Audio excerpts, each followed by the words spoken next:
நீங்கள் உங்கள் கடவுளாகிய ஆண்டவர் மீது அன்பு கூருங்கள்.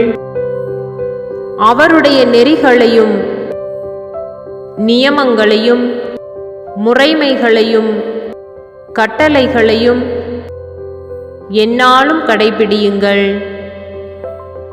இணைச்சட்ட நூல் 11வது அதிகாரம் 1வது இறைத்திருவசனம்.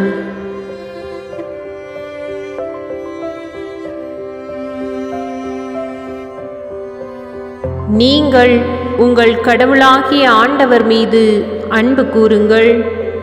அவருடைய நெறிகளையும் நியமங்களையும் முறைமைகளையும் கட்டளைகளையும் எந்நாளும் கடைபிடியுங்கள். இணைச்சட்ட நூல் 11வது அதிகாரம் 1வது இறைத்திருவசனம்.